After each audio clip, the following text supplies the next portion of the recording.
तो जैसे कि आप देख सकते हो कि आपके कुंडली में बृहस्पति से 7वें घर पे शनि है।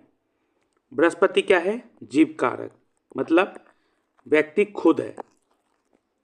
और शनि क्या है? कर्म कारक। हम जो कर्म करते हैं उस कर्म को गवर्न करता है, रूल करता है शनि। और हमारे जितने भी हरकतें हैं वो शनि ही लेखा जोखा करते हैं। Ultimately the Shani will provide you the result. So आज ये मैं बताने वाला हूं कि बृहस्पति से अगर 7वें घर में शनि हो तो क्या होता है। You will be famous. क्यों? मैं बढ़िया से एक्सप्लेन करता हूं। तो आज मैं जो है कुंडली को एनालिसिस नहीं करने वाला। आज मैं आप लोगों को ऐसा एक कॉन्सेप्ट देने वाला हूं। अगर इस कॉन्सेप्ट को आप लगाएंगे तो बहुत अच्छा रिजल्ट मिलेगा। यह भृगुनंदी नाड़ी का बहुत ही प्यारा कॉन्सेप्ट है। BNN का बहुत ही प्यारा कॉन्सेप्ट है जो मैं आप लोगों को देना चाहता हूं।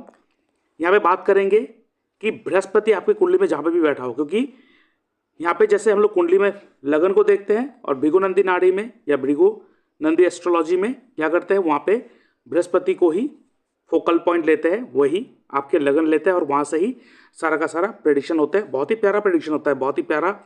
यहाँ पे आप प्रेडिक्शन दे सकते हो, बहुत ही प्यारा रेमेडी दे सकते हो, लाइफ के इवेंट बता सकते हो। बहुत ही प्यारा कॉन्सेप्ट है, मुझे बहुत पसंद है। इसलिए मैं केपी के साथ साथ भृगुनंदी नाड़ी के दो पार्ट को हमेशा लेके चलता हूं। क्यों? क्योंकि भृगुनंदी नाड़ी से आप उस चीज को यूज कर सकते हो जो इवेंचुअली बहुत मुश्किल होता है कभी कभार एक व्यक्ति को करना। जैसे अगर 8th हाउस कहीं पर भी आपके दशा में एक्टिव हो रहा हो तो आप तो डर जाएंगे, प्रॉब्लम होगा, no doubt. 8th house will give you problem because वो उसका काम ही है। बट क्यों ना अगर 8th हाउस को यूटिलाइज करा जाए तो भृगुनंदी नाड़ी जो है ना वो यूटिलाइजेशन पे ज्यादा फोकस करते हैं। भृगुनंदी नाड़ी एंड भृगुनंदी एस्ट्रोलॉजी दोनों में फर्क क्या है? भृगुनंदी एस्ट्रोलॉजी में जो प्लैनेटरी पोजीशन है उसके ऊपर क्या अच्छा क्या बुरा, क्या खराब होगा क्या अच्छा होगा, वो सारा कुछ बता देते हैं।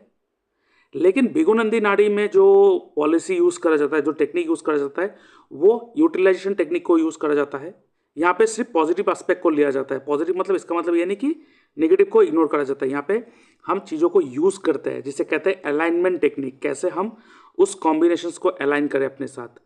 अब भृगुनंदी नाड़ी में और भृगुनंदी एस्ट्रोलॉजी में, अगर भृगुनंदी एस्ट्रोलॉजी में शनि के साथ अगर बृहस्पति हो तो क्या कहते हैं? शनि क्या है? दुखों का कारक। तो हम लोग कहते हैं उस जीव के लाइफ में बहुत ज़्यादा दुख होंगे। बट भृगुनंदी नाड़ी में क्या कहते हैं? वो कहते हैं कि कर्म है शनि और बृहस्पति धर्म है, तो ये धर्म अधिपति कर्म अधिपति योग बनाते हैं। जैसे कि आप देख सकते हो ये धर्म अधिपति कर्म अधिपति योग बना रहे हैं। यहाँ पे चंद्र है, वो थोड़ा चीज़ें मॉडिफाई करेंगे लेकिन उसके बाद में लेंगे। आज यहाँ पे बृहस्पति शनि के ऊपर डिस्कस करेंगे। तो यहाँ पे धर्म अधिपति कर्म अधिपति योग बना रहे हैं, मतलब ये व्यक्ति को अपने कर्म को धर्म मान के ही करते रहे बस, और कुछ नहीं।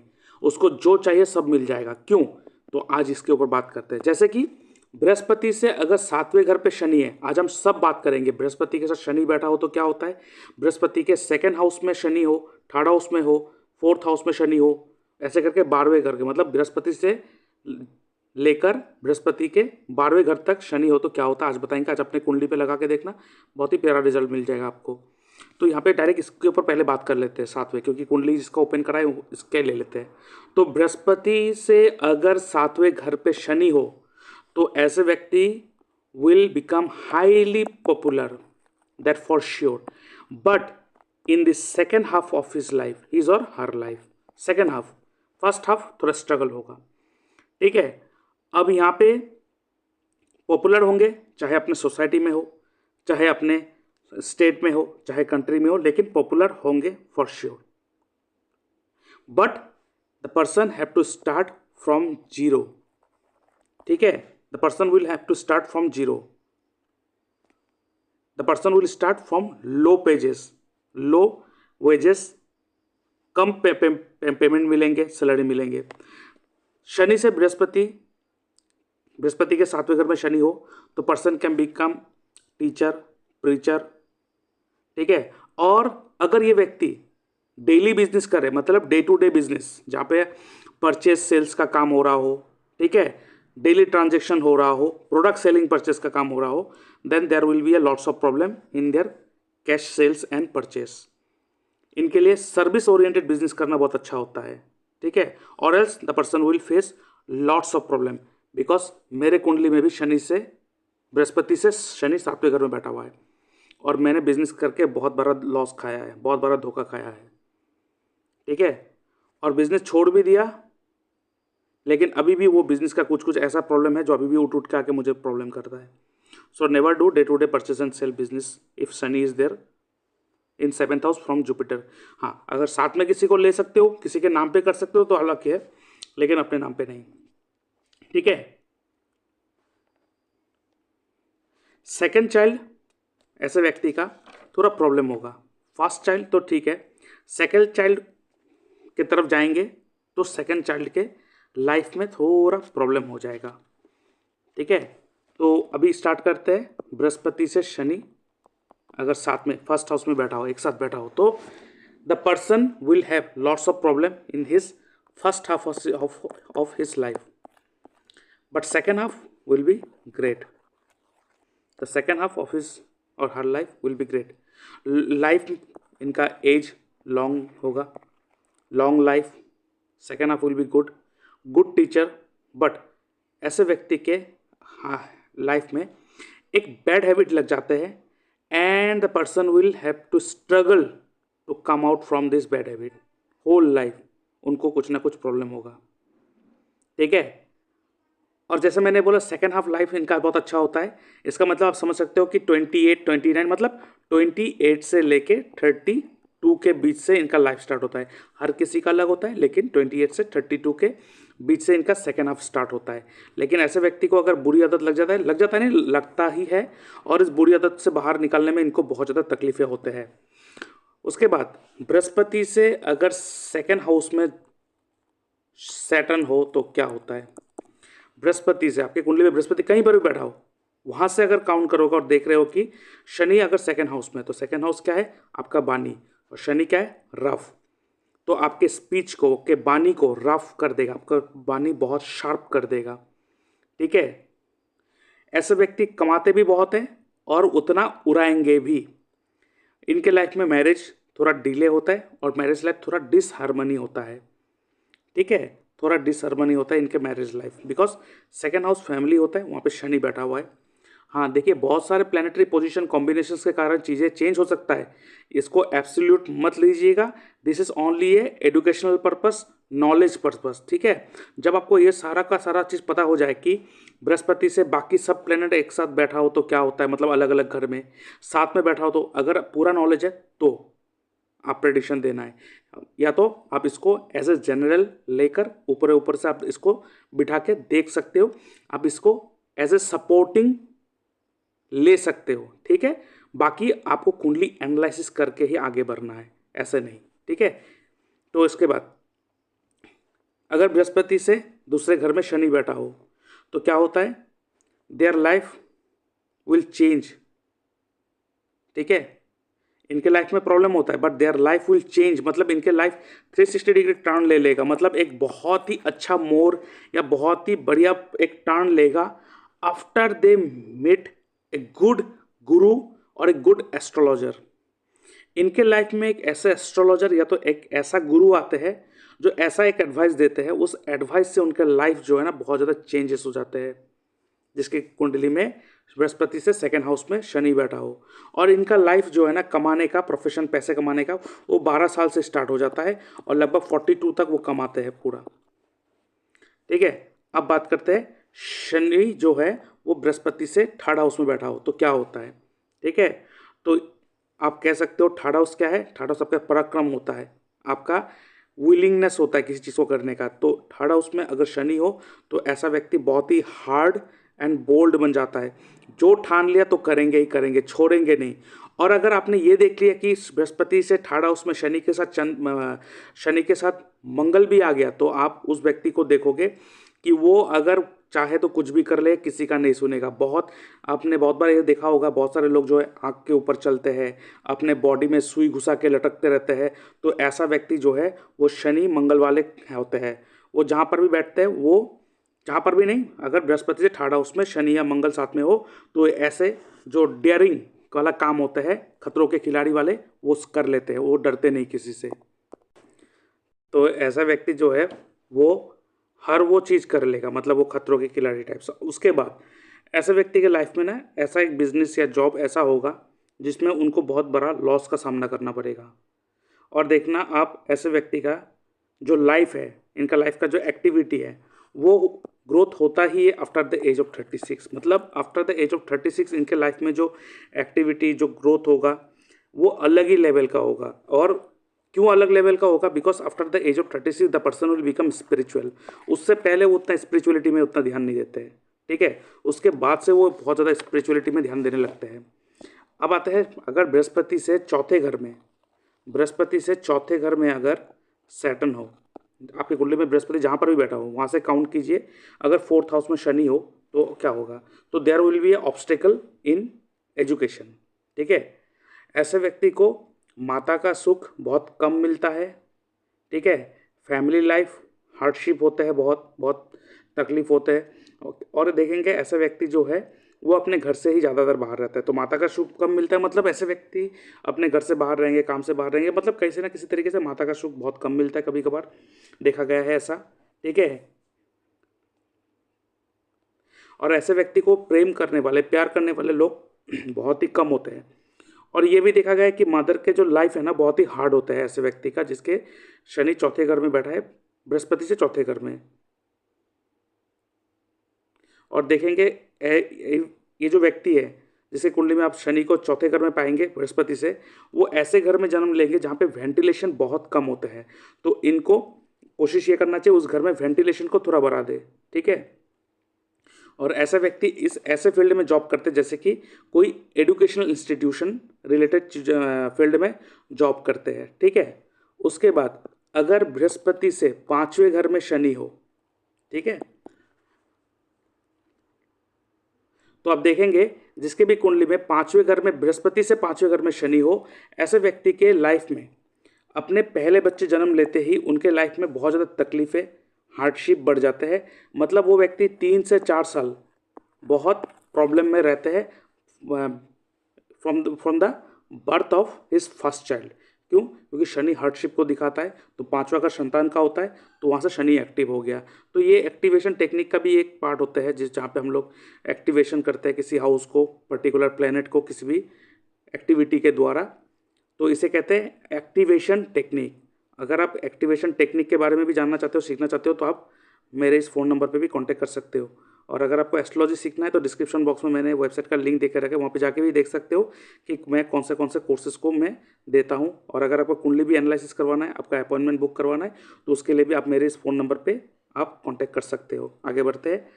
और इनके जो चाइल्ड होते हैं, जो उसके बच्चे होंगे, ठीक है, उनके लाइफ जो उम्र होता है थोड़ा शॉर्ट होता है, शॉर्ट लाइफ, और else the child will have a short life और else they will have a regular health issue. देखिए यहाँ पे प्लेनेटरी एस्पेक्ट कुछ अलग आ जाए तो चेंजेस हो सकता है, so don't think it's absolute, okay. तो उनके लाइफ में जो इनके बच्चे होंगे तो उनके हेल्थ इरेगुलरली ख़राब रहेंगे या तो उनका लाइफ शॉर्ट रहेंगे, ठीक है। इनके फर्स्ट चाइल्ड जो है वो फीमेल हो सकता है, चांसेस ज़्यादा रहता है। और ऐसे व्यक्ति के लाइफ में कभी कभार देखा गया है कि बैड ओमेन या बैड मैन के साथ रिलेशन बनने के कारण नाम खराब भी होते हैं। गैम्बलिंग, शेयर मार्केट, ये सब में भी ये घुसते हैं, ठीक है। बट ऐसे व्यक्ति को हायर एजुकेशन मिलता है, ठीक है। ऐसे व्यक्ति को बहुत अच्छा एजुकेशन, बहुत हायर एजुकेशन मिलता है। बस शर्त यह है कि शनि जो 5वें घर में बैठा है, बृहस्पति से 5वें घर में, वहाँ पे वेल प्लेस्ड होना चाहिए, वहाँ पे खराब पोजीशन में नहीं होना चाहिए। अब आता है शनि से छठे घर में, बृहस्पति से छठे घर में अगर शनि हो तो क्या होता है, ठीक है। Long disease, chronic disease, sickness, ये लगे रहेंगे, ठीक है, ये लगे रहेंगे इनके साथ, ये देखा गया है, ठीक है। और दूसरा चीज़ मैं कहना चाहूँ, थोड़ा मैं चीज़ें भूल गया, एक चीज़ कहना, अगर किसी कुंडली में शनि 3rd हाउस में है बृहस्पति से, ऐसे व्यक्ति के लाइफ में ये देखा गया है कि इनके बाइक, कार्स, साइकिल या तो पेट एनिमल्स, पालतू जानवर खो जाते हैं।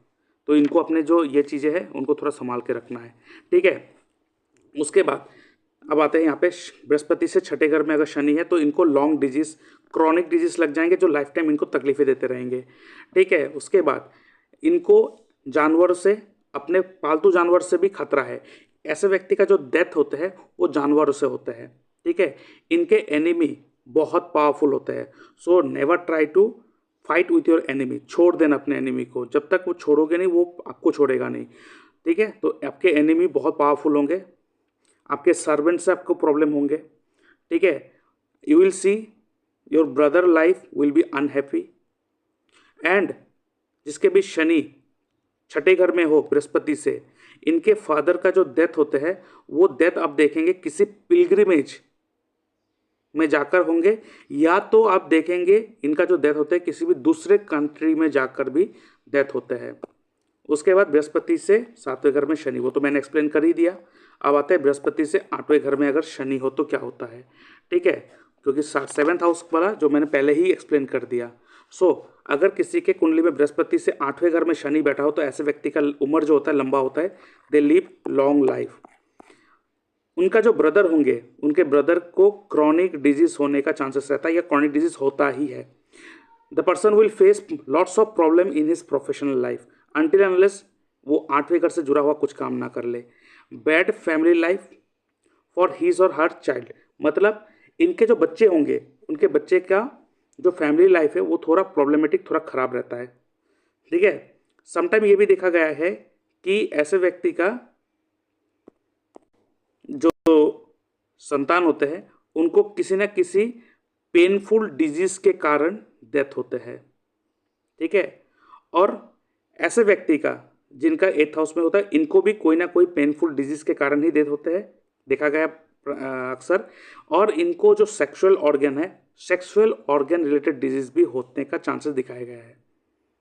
उसके बाद बृहस्पति से अगर 9th हाउस में सैटर्न हो तो आप देखेंगे इनके जो छोटे भाई बहन होते हैं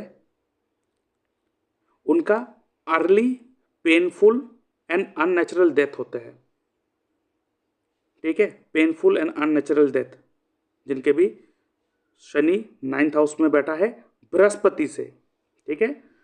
और लॉन्ग डिस्टेंस ट्रेवल, ठीक है, लॉन्ग डिस्टेंस ट्रेवल करने में इनको बहुत ज़्यादा तकलीफें फेस करना पड़ता है। अब लॉन्ग डिस्टेंस ट्रेवल से एक चीज़ और पता याद आया है मेरा, अगर आपने किसी का कुंडली में शनि 3rd हाउस में देखा है, मतलब बृहस्पति से 3rd हाउस, ठीक है, बृहस्पति से 3rd हाउस में अगर शनि हो, जरूरी नहीं है 3rd हाउस में बैठा है, मान लेते हैं बृहस्पति यहाँ पे है तो यहाँ से 3rd हाउस यहाँ पे हो गया तो यहाँ पे शनि बैठा हुआ है।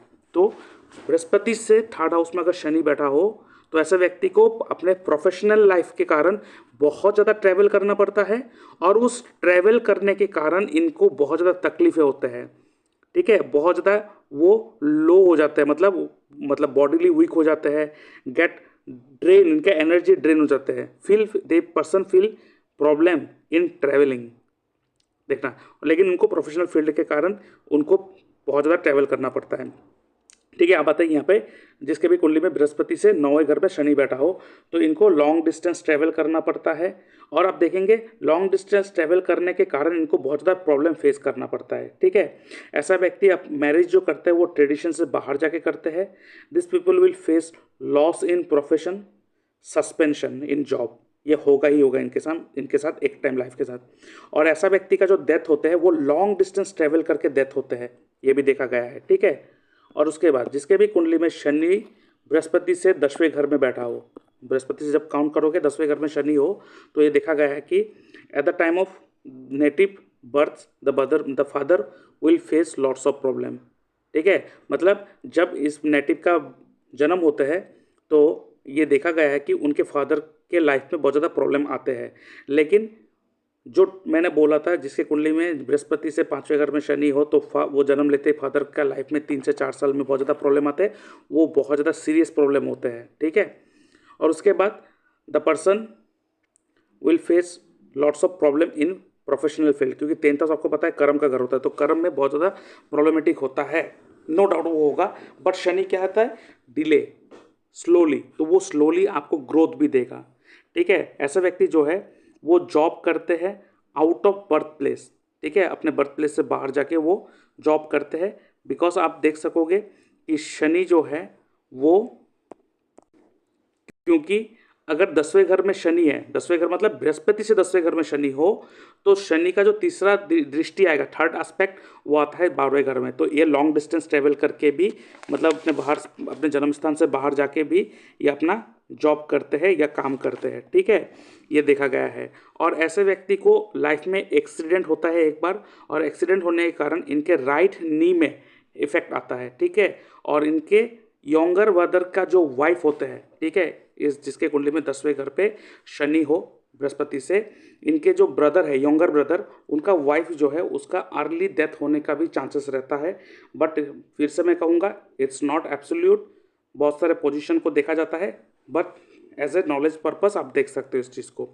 उसके बाद किसी एक कुंडली में अगर शनि 11th हाउस में हो, शनि बृहस्पति से अगर काउंट करोगे तो वहाँ से 11th हाउस में अगर शनि बैठा हो, then you can see there is a problem in their friends life, मतलब उनके दोस्तों के लाइफ में बहुत ज़्यादा प्रॉब्लम देखा गया है, ठीक है। ऐसा व्यक्ति जो है वो गैम्बलर, ड्रंक, ये सब चीज़ों में पड़ जाते हैं। फर्स्ट हाफ लाइफ बहुत ज़्यादा प्रॉब्लम होते हैं, ठीक है। After the age of 29 to 30 के बाद इनके लाइफ बहुत अच्छा होने लगते हैं। Death of the brother in the foreign land, मतलब इनके भाई का जो डेथ होता है वो किसी फॉरेन लैंड में जाकर इनका डेथ होता है। And later part of life the person will become spiritual, ठीक है। उसके बाद आता है शनि अगर 12वें घर में हो। अब 12th हाउस होता ही क्या है, फॉरेन को। अब जीव कारक से बृहस्पति 12वें में, जीव कारक बृहस्पति होता है, कर्म कारक शनि होता है। तो कर्म कहाँ चला गया, जीव कारक से 12वें घर में। तो यहाँ पे क्या दिखा है, या तो वो कर्म करने जाएंगे, वहाँ पे ही कुछ ना कुछ डिसअपॉइंटमेंट आएंगे, क्योंकि 12th house is all about disappointment. या तो आप देखेंगे वो व्यक्ति जो जॉब करेंगे, बिजनेस करेंगे related to foreign land, foreign field, या तो फॉरेन एरिया में जाकर दूसरे बर्थ प्लेस से चेंज करके, बर्थ प्लेस से बाहर जाके वो अपना काम करेंगे, ठीक है। फॉरेन से पैसा आते हैं, खर्चे भी होंगे उतना जितना कमाएंगे, ठीक है, लेकिन फॉरेन से आता है। हॉस्पिटल, लिकर या लिक्विड का काम करते हैं। Mother will have lots of spiritual journey, जिनके भी 12th हाउस में बृहस्पति से 12th हाउस में शनि बैठा हो, you will see the person mother will have a lots of journey related to spirituality, ठीक है। उसके बाद चाइल्ड, इनके बच्चे का जो लाइफ होता है वो उम्र लंबा होता है, long life. And secret enemy होते हैं बहुत, ठीक है। And the enemy will be stronger, so don't get fight with them, ठीक है। और ऐसा व्यक्ति जो है जिसके भी 12th हाउस में शनि होता है बृहस्पति से, ये सब व्यक्ति जो है वो इम्प्रिजन में डेथ होता है। इम्प्रिजन मतलब सिर्फ जेल में जाके डेथ नहीं, इम्प्रिजन मतलब लास्ट के लाइफ में जो होता है ना, वो अकेले घर में पड़ के, या तो ओल्ड एज हो जाएंगे, कभी कभार होंगे जब सब लड़का लड़की अपना जो बाहर है वो अकेले घर में है, या कभी कभार देंगे ओल्ड हो गया, एज हो गया, कुछ समझ में नहीं आ रहा है क्या कर रहे हैं, तो इधर उधर चले जाते हैं। तो इसलिए उनके सेफ्टी के लिए जो बच्चे होते हैं वो क्या करते हैं, उनको खाना वाना खिलाकर, उनको सुलाकर बाहर से लॉक करके काम पे चले जाते हैं, उपाय नहीं है। तो ये हमेशा ये नहीं कि वो उनको मतलब मजबूरी के कारण उनको मतलब लॉक किया जाता है, ऐसा नहीं कि उसको पनिशमेंट देने के कारण बच्चे लोग लॉक करके चले गए। तो अब इसीलिए कहते हैं ना इम्प्रिजन, मतलब वो एक जगह में किसी अंदर में घुट के मर जाएंगे एक टाइम जो उसका डेथ होता है ऐसे लोगों का, ठीक है। या तो फॉरेन लैंड में जाके होंगे। एंड ये भी देखा गया कि ऐसे व्यक्ति का जो फादर होते हैं, इनके लाइफ में बहुत सारे प्रॉब्लम्स आते हैं। देखिए, प्रॉब्लम्स हर किसी के लाइफ में आते हैं, ये हमेशा याद रखिएगा। ऐसा कोई भी व्यक्ति नहीं है इस दुनिया में जिसके लाइफ में कोई प्रॉब्लम नहीं हो, बट हमें ये देखना है कि उस प्रॉब्लम के बीच से हम लोग कैसे उस प्लेनेटरी पोजीशन को यूज़ करें, कैसे उस प्लेनेटरी पोजीशन को हम लोग यूज़ करें अपने फ़ायदे के लिए, कैसे उस चीज़ को यूटिलाइज करें। इसलिए मैं कहता हूँ कोई भी चीज़, कोई भी प्लेनेट या कोई भी कॉम्बिनेशंस, कोई भी हाउस उतना ख़राब नहीं होता जितना ख़राब बनाया दिया गया है, उतना अच्छा भी नहीं होता जितना अच्छा बनाया दिया गया है। क्योंकि मैंने ये भी देखा है जिसके कुंडली में बृहस्पति और सूर्य साथ में बैठा बहुत अच्छे पोजीशन में, वो भी लाइफ में बहुत भुगत रहा है, because it's all about your Karma. इसलिए मैं हमेशा कहता हूँ आपके कर्म ही आपका भगवान है, तो उसको उस हिसाब से कीजिए कि आप जो दे रहे हो वही आपको प्राप्त होगा। बस उस चीज़ को उस तरह से अगर दोगे तो आप समझ जाओगे कि हमें देना क्या है, और आपका शब्द ही आपका मंत्र है, और आपको पता है मंत्र सिद्ध हो जाता है। इसलिए आप हमेशा क्या बोल रहे हो ये बहुत इंपॉर्टेंट रोल प्ले करता है, क्योंकि जो बोलोगे वही मिलेगा, क्योंकि मंत्र सिद्ध हो जाते हैं। And astrology is what, astrology is the way of living life. हमें अपनी ज़िंदगी कैसे जीना है वो हमारे कुंडली बताएगा।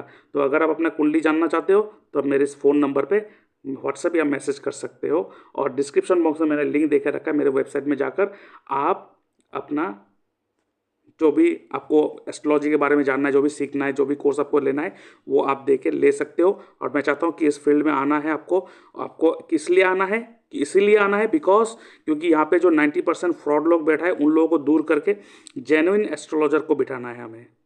माई aim is to set a pure and perfect astrologer in this field. यहाँ पे कोई ऐसा लोग ना रहे जो बस लोगों को टोपी पहना के पैसा ले ले। मेरे इस वेबसाइट में आकर आप चेक कर सकते हो, अगर आप एस्ट्रोलॉजी में इंटरेस्टेड है, आप एस्ट्रोलॉजर बनना चाहते हो, तो यहाँ पे बहुत सारे कोर्सेस है, प्री रिकॉर्डेड वीडियो ऑलरेडी है और बीच में लाइव क्लासेस भी चलते हैं साथ में साथ, तो आप ले सकते हो। कौन से कोर्स है मैं एक बार एक्सप्लेन कर देता हूँ। यहाँ पे आप देख सकते हो sure shot prediction technique with remedies, ठीक है, ये आप ले सकते हो। ये इसके साथ साथ इसके भी एक एडवांस वर्जन ऑलरेडी आ चुका है, एडवांस स्नैपशॉट प्रेडिक्शन टेक्निक, ये भी आप कोर्स ले सकते हो। इसके साथ साथ यहाँ पे मंत्र हीलिंग टेक्निक कोर्स भी है, मंत्र के द्वारा कैसे चीज़ों को हील करा जाता है। उसके बाद मैच मेकिंग एस्ट्रोलॉजी कोर्स। अब ये मैच मेकिंग बहुत इंपॉर्टेंट होता है, बहुत सारे गुणों को मैच करवा के छोड़ देते हैं, जो आज के ज़माने में पूरा का पूरा एब्सोल्यूट है, इस एब्सोल्यूट है वो कुछ काम में नहीं आता है। हमें अगर सीखना है तो पूरी ढंग से सीखना है, क्योंकि एक व्यक्ति जब मैच मेकिंग करवाने आता है तो हमें अच्छी तरह से गाइड करना होता है, अच्छी तरह से रेमेडी देना होता है, ताकि आफ्टर मैरिज उनके लाइफ में कोई तकलीफें ना हो। बिकॉज सिर्फ गुणों को मिला करके छोड़ रहे हैं, 36 के 36 गुण मिला के खुश हो रहे हैं, लेकिन 36 के 36 गुण मिलना भी सबसे बड़ा डेंजरस होता है। यही सारा चीज़ यहाँ पे टेक्निकलिटी सब सीखेंगे। चलिए, इसके साथ साथ अगर आप planetary alignment technique and KP astrology सीखना चाहते हो, वो भी कोर्स आप ले सकते हो। यहाँ पर प्लैनेटरी अलाइनमेंट टेक्निक सिखाया जाता है केपी एस्ट्रोलॉजी के साथ साथ। अब यहाँ पे क्या होता है, केपी एस्ट्रोलॉजी में अपने स्क्रिप्ट में अगर कोई प्लैनेट कहा है कि आपके साथ प्लैनेट खराब रिजल्ट दे रहा है, 8th हाउस या 12th हाउस दे रहा है, लेकिन प्लैनेटरी अलाइनमेंट टेक्निक की मदद से हम उस खराब चीज़ों को भी हम लोग यूज़ कर सकते हैं। तो ये बहुत ही बढ़िया, बहुत ही इंपॉर्टेंट कोर्स है, हर किसी को पता होना चाहिए। नहीं तो लाइफ में प्रॉब्लम तो हर किसी के लाइफ में आता है, लेकिन रोते रहते हैं हर कोई, उपाय करके भी कुछ नहीं मिलता है। तो यहाँ पे हमें पता होना चाहिए कि कैसे चीज़ों को प्लैनेट के साथ अपने आप को कैसे अलाइन करें। जैसे देख सकते हो यहाँ पे प्लैनेट सारा अपने आप एक साथ अलाइंड है, तो ऐसे अपने आप को कैसे अलाइन करें। उसके साथ साथ अगर आप सिर्फ एस्ट्रो वास्तु हिट थ्योरी सीखना चाहते हो तो वो भी सीख सकते हो, astro vastu hit theory with vastu, ये कंप्लीट कोर्स है। और उसके साथ साथ आरकेपी, रतन कोटियम राजू पद्धति, ये कोर्स जो है, अगर आपके पास किसी का date of birth, time of birth, place of birth कुछ भी नहीं है, तो इस टेक्निक की मदद से आप उसको गाइड कर सकते हो। इवन आपके पास कोई सवाल है, आपको जानना चाहते हो कि अब ये कब होगा मेरे साथ, ये कब होगा, अब मुझे ये चीज़ लेना चाहिए नहीं लेना चाहिए, तो इस टेक्निक से भी आप वो सारी चीज़ को आप पा सकते हो। उसके साथ साथ आप देख सकते हो यहाँ पे जेमस्टोन एस्ट्रोलॉजी कोर्स भी आ चुका है, क्योंकि जेमस्टोन, क्वालिटी जेमस्टोन और उसके साथ साथ परफेक्ट जेमस्टोन को रिकमेंड करना बहुत ज़्यादा इंपॉर्टेंट होता है, क्योंकि जेमस्टोन आपके लक को चेंज कर सकता है। तो ये कोर्स भी आप ले सकते हो, प्री रिकॉर्डेड वीडियो है, वो ऑलरेडी आप उसको ले सकते हो। आफ्टर द कंप्लीशन आपको सर्टिफिकेट भी मिलेगा। अब ये जो कोर्स है बेसिक टू एडवांस, ये पूरा का पूरा कंप्लीट पैकेज है, ये लेंगे तो बाकी और किसी चीज़ की जरूरत नहीं पड़ेगा आपको। यहाँ पे वैदिक से लेके प्रेडिक्शन टेक्निक एस्ट्रोलॉजी भी सिखाया जाएगा, यहाँ पे केपी एस्ट्रोलॉजी है, एस्ट्रो वास्तु हिट थ्योरी है, planetary alignment technique, stone selection technique, medical astrology and remedy, नवतारा चक्र पद्धति, जीपीएस टेक्निक एंड दशालगन टेक्निक, उसके साथ साथ नक्षत्र त्रिपाप चार्ट प्रेडिक्शन टेक्निक एंड अष्टवर्ग प्रेडिक्शन टेक्निक, और इसके साथ साथ यहाँ पे टैटू एक्टिवेशन टेक्निक, ये भी सिखाया जाएगा। और इसके साथ आप देख सकते हो ये तो एडवांस कोर्स आ गया, जो प्रेडिक्शन टेक्निक का जो एडवांस कोर्स है उसको भी ले सकते हो। और उसके साथ साथ सिर्फ अगर आप tattoo activation technique and house activation technique सीखना चाहते हो तो इसका भी कोर्स आप ले सकते हो।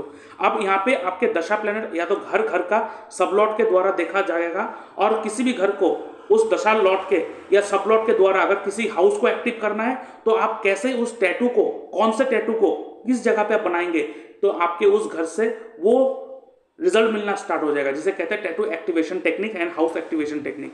ये कोर्स भी आप ले सकते हो। और नीचे आप देख सकते हो ये मेरा कंसल्टेंसी का फीस है। उसके साथ साथ अगर आपके घर में कोई शादी करना चाहता है, मैरिज करना चाहता है, कुंडली मैचिंग करवाना है, तो उसका भी मैं आप ले सकते हो सर्विस। उसके लिए मैं चार्ज करता हूँ 910 रुपीज़ ओनली। और कौन से पॉइंट को मैं इंपॉर्टेंट देता हूँ, ये मैं यहाँ पे मेंशन भी करके रखा है। और बाकी आप देख सकते हो ये मेरा वेबसाइट है, और ये है नक्षत्र त्रिपाप चार्ट कोर्स। ये बहुत इंपॉर्टेंट कोर्स होता है, हर किसी को जानना होता है। ये बाद में अगर आपको जानना है तो आप मुझसे फ़ोन करना, फ़ोन में बातचीत कर लेंगे। और ये सैम्पल सर्टिफिकेट है, आफ्टर द कंप्लीशन ये सर्टिफिकेट आपको प्रोवाइड करा जाएगा। और ये मेरा वेबसाइट है, यहाँ पे आकर देख सकते हो। और बाकी आपको कुछ जानकारी चाहिए तो मेरे इस फ़ोन नंबर पे फ़ोन कॉल या मैसेज कर सकते हो, और आप डिटेल्स मेरे से ले सकते हो। अगर आप भी अपना कुंडली एनालिसिस करवाना चाहते हो तो आप मेरे व्हाट्सएप नंबर पे अपना date of birth, time of birth, place of birth, आपका नेम, जेंडर लिख के भेज सकते हो। उसके ऊपर मैं एक वीडियो एनालिसिस बनाकर आपके साथ शेयर कर दूंगा। उसके लिए मैं चार्ज करता हूँ 399 रुपीज़ ओनली। यहाँ पर मैं कोई उतना सवाल मैं नहीं लेता। हाँ, अगर आपको कोई सवाल है, आप डायरेक्टली कुछ पूछना चाहते हो, आप मुझसे डिस्कस करना चाहते हो, तो आप फोन कॉल कंसल्टेंसी बुक कर सकते हो, जिसके लिए मैं चार्ज करता हूँ 640 रुपीज़ ओनली। आप मेरे इस यूपीआई नंबर पेमेंट करेंगे, उसका स्क्रीनशॉट भेजेंगे और उसके बाद मैं आपको एक टाइम एंड डेट दे दूंगा, उस दौरान मैं आपसे बात करूंगा। और इसके साथ साथ आप अगर जूम लाइव कंसल्टेशन लेना चाहते हो, इसमें आपका क्या होगा, यहाँ पे जो बातचीत होगा जूम पर ही होगा, लाइव बातचीत होगा आपसे, और वो सारा का सारा जो डिस्कशन होगा उसका रिकॉर्डिंग करा जाएगा और उस रिकॉर्डिंग को आपको प्रोवाइड करा जाएगा। और कहाँ पे क्या चीज़ मैं नोटिस कर रहा हूँ, क्या चीज़ मैं नोट कर रहा हूँ, वो सारा कुछ आप लाइव मेरे से देख पाओगे और उस रिकॉर्डिंग को आपको मिल जाएगा। तो आपको याद भी रह जाएगी कहाँ पे क्या क्या मैंने आपको गाइड करा और क्या क्या चीज़ मैंने आपको बताया कि आपको करना क्या चाहिए। उसके साथ साथ अगर आप अपना बर्थ टाइम रेक्टिफिकेशन करवाना चाहते हो तो उसको भी आप करवा सकते हो, जिसके लिए मैं चार्ज करता हूँ 2100 रुपीज़ ओनली। और उसके साथ साथ अगर वास्तु कंसल्टेशन करना चाहते हो, अपने घर का वास्तु ठीक करवाना चाहते हो with the help of astro vastu, तो उसका भी आप अपॉइंटमेंट बुक कर सकते हो।